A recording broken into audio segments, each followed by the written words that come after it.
Welcome to the Numinous Factor, the home of spiritual and metaphysical exploration through the guiding lights of Ronnie Mae James, medium, and Claudia Ruland, astrologer. Debate and discussion, observation and openness, stimulation and sensitivity to all matters pertaining to our soul. The Numinous Factor. Welcome everyone to the 5th episode of The Numinous Factor. This week we are concentrating on a 2-part series of spiritual connection. Part 1 today is entitled Meditation and Creativity.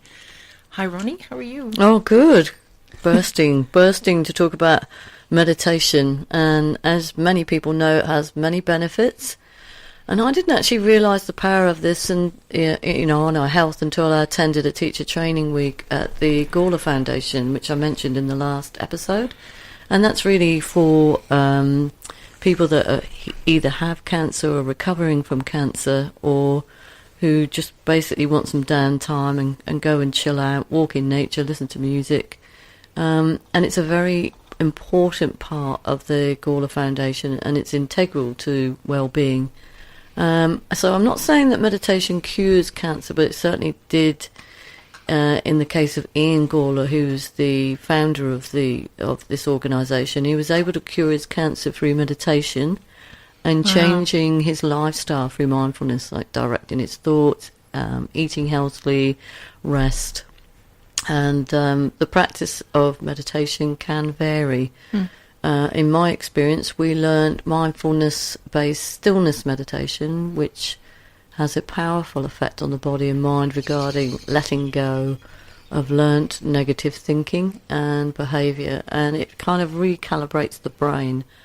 So in letting go, we actually heal ourselves within, and meditation does not have to take hours. You don't have to sit there for an hour in the morning, an hour in the evening. You can do as little as 5 to 10 minutes a day, but you get into a habit of doing meditation, sitting quietly, being in the moment, being in the present, and that you'll learn over a period of time how it actually does settle things down. People who suffer from high anxiety levels, makes an incredible difference. Stress levels, it lowers blood pressure, lowers the heart rate, huge benefits. So I can't speak more highly of getting involved in meditation, people. Absolutely. How are you, Brodie? He's meditating. Either that or he's got wind.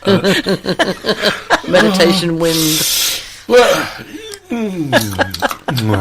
fine. No, he's awake now. Well, I'm not a meditator either for my sins. Yeah, but you're an artist. So from the way I see meditation is not necessarily, as Ronnie said, just sort of sitting in and doing that sort of thing. I mean, my meditation is when I take my dogs for a walk.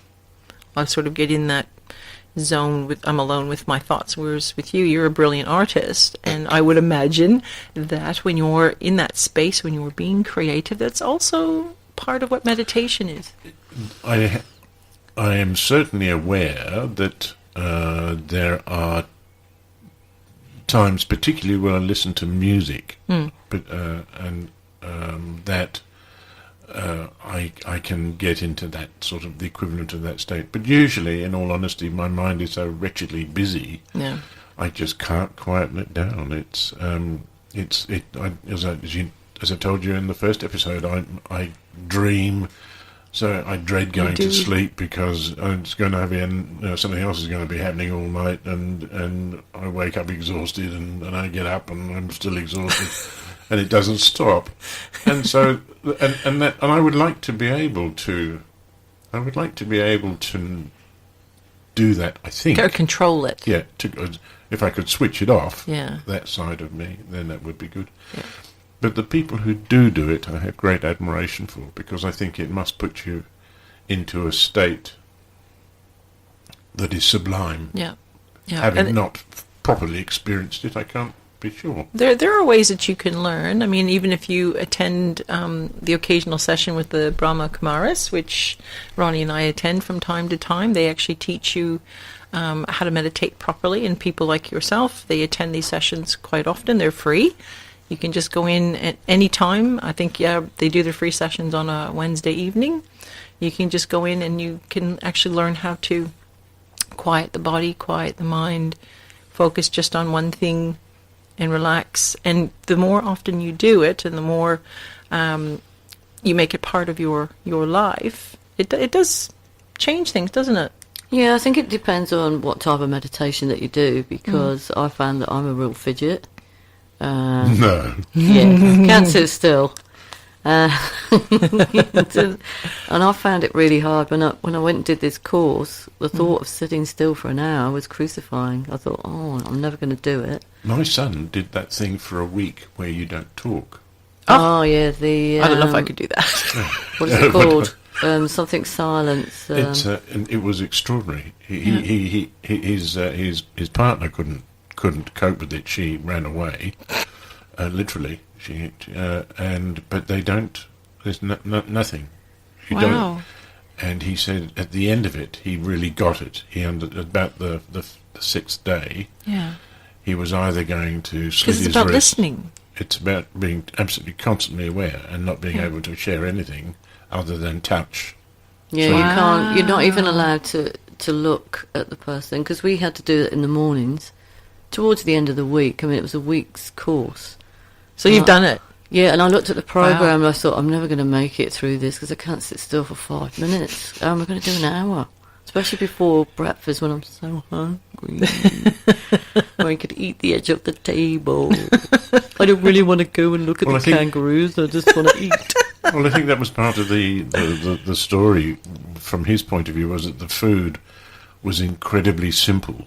Mm-hmm. It might have been organic. More. It was just a cup of nuts and a little bit of spinach or A little bit of nourishment. Yeah, it was whatever. all like ours. We On a had frequent. organic, vegan. There was no dairy products or very simple, basic but wholesome foods. Which you thought, I'm never going to get through this week with that, and you did. Well, I was very surprised that he managed to get from point A to point Z. But as I say, it was on that fifth or just the day before when it twigged and it worked, and he went and he said it was absolutely sublime and beautiful. Wow. And it all fell into place for him. And then suddenly they rang the gong at the seventh day, and then everyone started talking, and he thought he was going to go instantly deaf. Wow. Because he was so in tune with the silence, and there was so much in the silence. Yeah. Whether it's just being able to pick the heartbeat of somebody the other side of the room and things like that. Yeah. But don't the monks and the Catholic nuns do something very similar, where they have a period of silence where they don't speak, or they're not allowed to speak? Yeah, I know that in the Buddhist and Tibetan Buddhist monks, they don't talk during meals, and they watch their thoughts when they eat, so that every mouthful that they chew and swallow is swallowed in a positive sense, using positive thought, because that's what you're eating.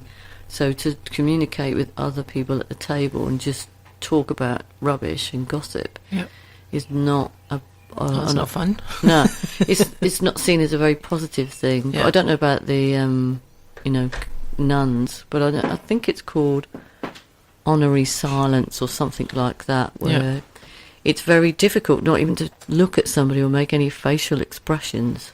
I don't know if I could do it. Well, I first morning it's like, oh, hello everybody, morning. Yeah. And they all sort of looked at me and then looked at the floor, and I thought, what have I done wrong? Have I walked in with no clothes on or something? Have I left my pyjama bottoms on? Or have I not got anything on my feet? And then I realised, it was honorary silence days. I'm not sure. I'm sure it's called something like that. Something like that. Yeah, which is quite difficult, because when you're going to the table to put your cereal in a bowl, or you're going to get a drink, you're queuing up, and you automatically say, "Oh, sorry, excuse me," and you can't say that. Yeah, you've got to be very careful and very mindful of. But your you could probably use like body language and still convey that. Yeah, like belt them out the way. Yeah, that would work. I was thinking being a bit more subtle, like putting your hand on your heart and just sort of going, sorry. How about a t-shirt that said, I'm not talking today, just stay out of my way. That'd be quite funny. Oh, where's the porridge? Oh, God. I'll have to look into that one. It's I don't know if I could do it. Yeah, but the thing is with meditation, it really does take a certain amount of dedication. Well, a lot of dedication, because in the type of meditation that I was taught, you do spend time relaxing the body. Yeah. So it is a relaxation